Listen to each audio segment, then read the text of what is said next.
Good morning and welcome to day number 21. Today I woke up just really inspired to share with you guys.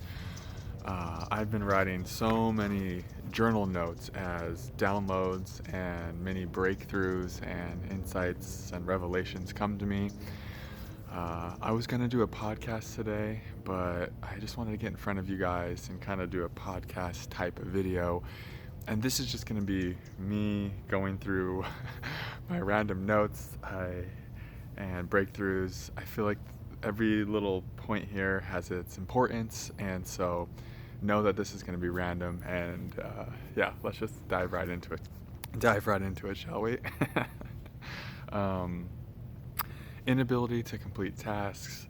This is a lot of technology addiction, and what's needed if you know your heart-centered calling, but you're just unable to complete the tasks that are necessary to birth it into the physical reality, like birth your mission into the physical reality. This is a sign a dopamine detox might be needed. I notice this in myself when I get a little bit addicted to my phone and technology and all that type of stimulation. My energy starts to get a little bit frenetic. And what we want to be doing is letting go of the things that produce frenetic energy in us and adding the things into our life that help us produce present energy within us. And usually, connecting to presence, it isn't about adding things, it's just about letting go of the things that put us into a frenetic state. So that's the first note. The second note is survival fear surfacing. So right now a lot of us are being called to step into the unknown. We're being called to do things we've never done before. We are like our jobs, they don't exist out here. We are actually birthing and creating new systems, new ways of being, new careers, new professions. That's what we're here to do as star seeds, light workers, way showers. And what this is going to do, it's going to pull up all that survival programming, all that survival conditioning out of your body.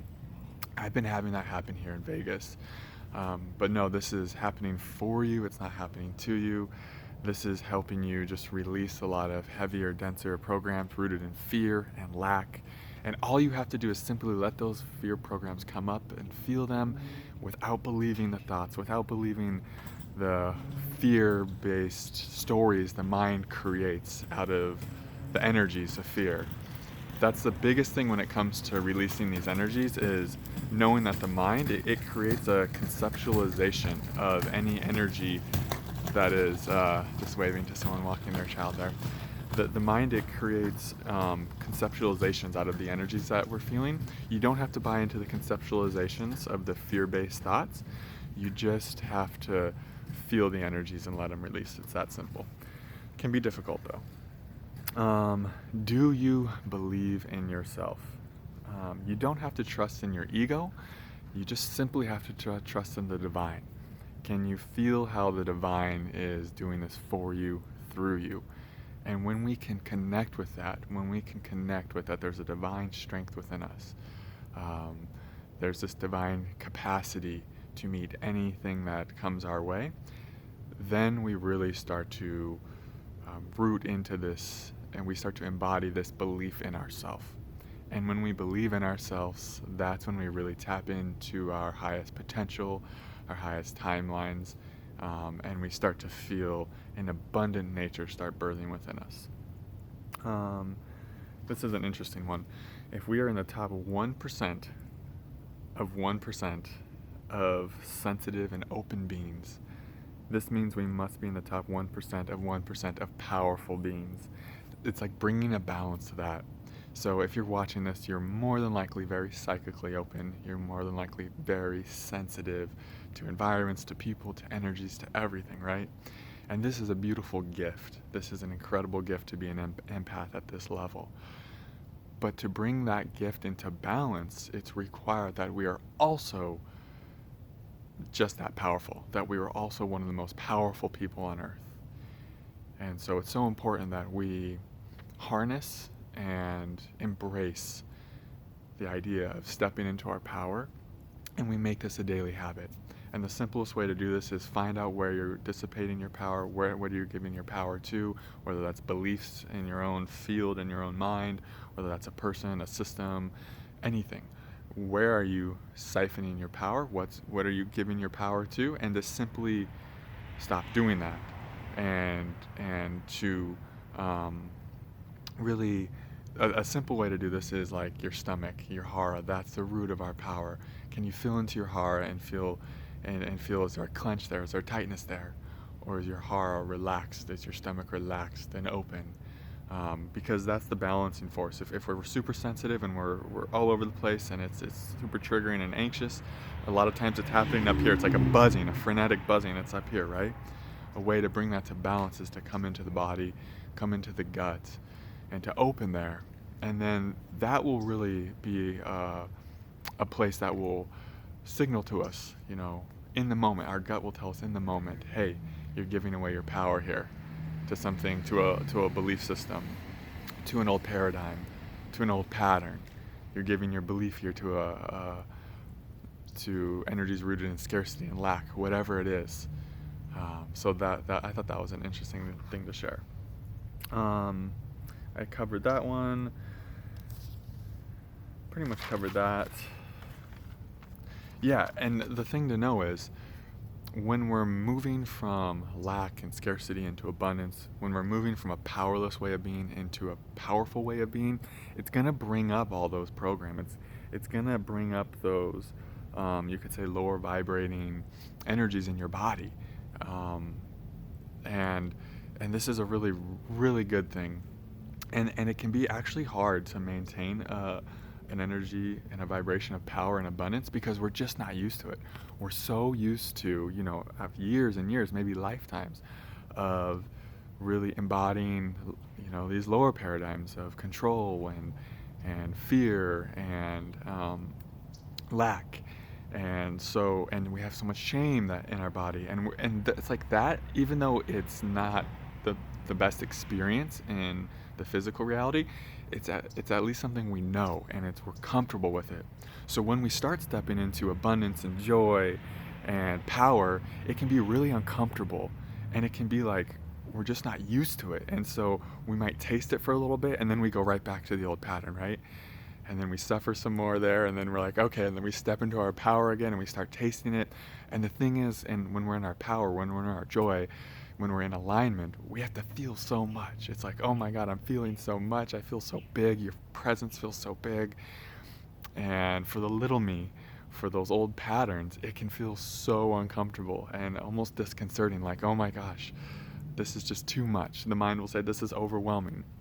And so that's when we start giving our power away again, and we start believing the lack-based thoughts again and the little me thoughts of limitation. And so I thought that was an important point that I experience a lot, is I will step into my power, I will feel the freedom there, but I also feel like, oh, holy shit, we're so powerful, I'll feel that abundance, like, oh my gosh, this is so new to my system, and it's just like we're not used to it yet. So it can take a while before we can start anchoring those energies in a sustained, consistent way. But I really believe over time, abundancy and living in our power, it will just become a habit, and that's what needs to happen. It just needs to become the new normal, and it just needs to become who we are. Who we are is abundant.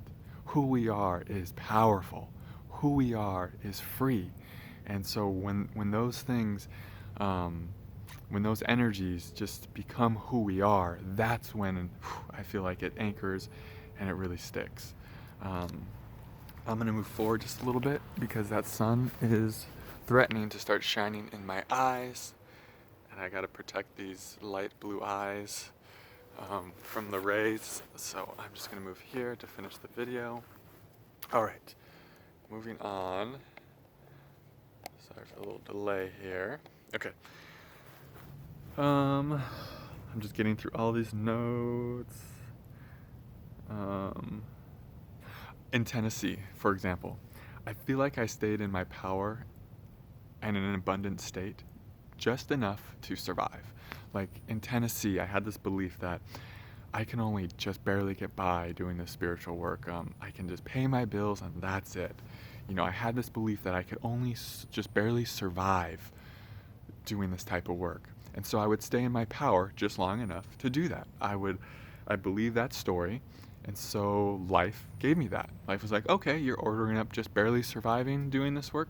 Great. Here's just barely surviving. Here's just enough money to pay for your rent and your food. And now in Las Vegas, I feel like I'm anchoring a new timeline, a new way of being, where I stay in my power long enough to thrive, where I stay in my power.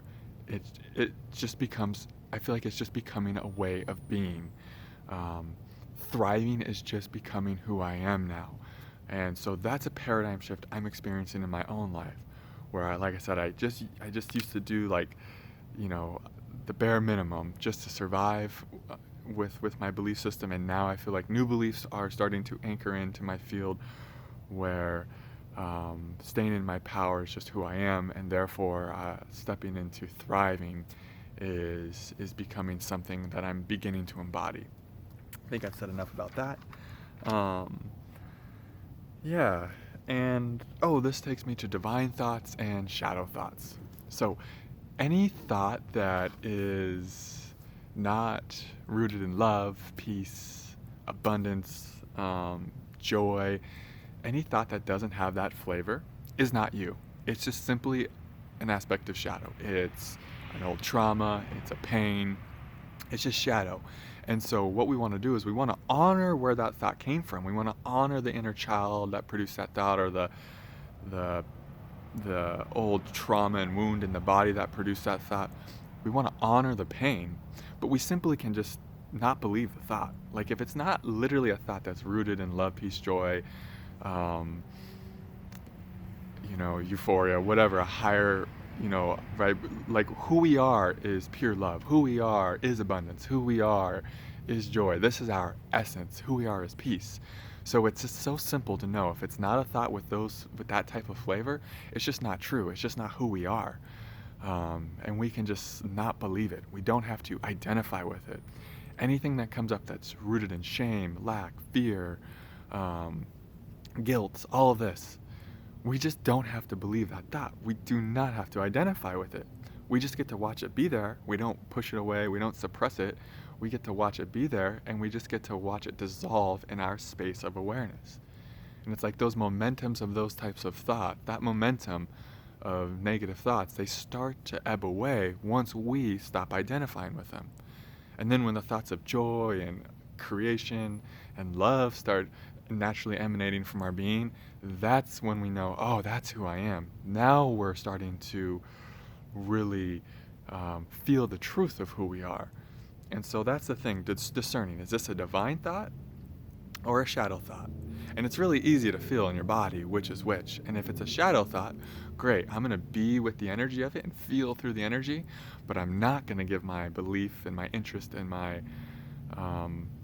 attention to the thought. The thought can be there, but I'm not going to fixate on it. I'm not going to ruminate on it. I'm not going to believe that shadow thought. I'm just going to let it float by and dissolve into the light, into the spaciousness of my presence. Yes, we want to feel those feelings. We want to cry the tears. We want to scream the rage. We want to let that energy move in the body. Absolutely. But that's a big one, discerning divine thoughts versus shadow thoughts, and knowing if it's a shadow thought, we just simply don't have to believe it, don't have to identify with it, and it's just the easiest way to move through it. Trying to get through these. Let's see. The mud is the path back to inspired action. It's like the mud of feeling through those denser and heavier energies. You saw me doing it 2 days ago, right? 2 days ago. Look at where I was. Look at the video I produced. To right now. That's because I honored the mud of the dense feelings, of the pain, of the trauma, of the shame, of just those dense feelings in our body that are there through no fault of our own. It's like that alchemy of feeling through those emotions, just like I was talking about, and those energies without believing the thoughts they're producing. That alchemy is an art form. Alchemy is art. We are all artists here on earth. And our art form is integrating those heavier, denser energies into the light and feeling in real time as they transform into those lighter energies of joy, inspiration, and peace and all of that. And so to do that, though, we have to honor the mud. When we're in the mud, we have to make an art piece out of that. We have to say, ooh, this too is the divine. The mud is also a landscape of the divine. There's no separation. It's not just the joy and the light that's the divine. It's all the divine. And the more we can honor the mud and the more we can create art out of the mud, the more it starts to transform in our bodies. And what I did is when I was in the mud a couple days ago, just the deep, really the I just made an art piece out of it. I just created that video. I know my teacher Cesare, she used to make these like really dark paintings when she was in the mud.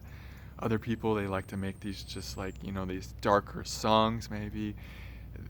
And it's just anything you can do to honor the mud. Maybe it's a dance you can do, or a poem, and just really putting the mud, you could say, on a pedestal, on the altar. Like, here you go. Like, just and that's, I feel like, what I did 2 days ago. I was just putting that part of myself on the altar. Like, here's the mud, guys. Like, and then when we honor the mud, getting so many chills saying this, that's when things really. That's when the mud starts to transform and move, and and things get to be a little more flowy. I thought that was a really important point. And it's through digesting your darkness that you learn your power as an alchemist. You learn how powerful the light you are when you can sit with the mud, when you can sit with the darkness like that. And that's so empowering when you really feel that happening in your own body. Let's see. I think that's a beautiful place to leave this, I think we're 17 minutes in. That's a lot of content. I got through 2 pages of notes. Usually I get through 2 notes or 1, and it's like 15 minutes later. But I got through 2 pages. That only leaves me 3 more, I think. So we're getting through them. Thanks for being here with me in this kind of just random awakening podcast video type thing. I hope you enjoyed it. I hope it provided you some value. Thanks for being here on day 21. Sending you all so much love. If you'd like to support the channel in a deeper way, I will leave a donation link below, a link to book a session with me, and also a link to join my Patreon page. So much love to you guys. Namaste.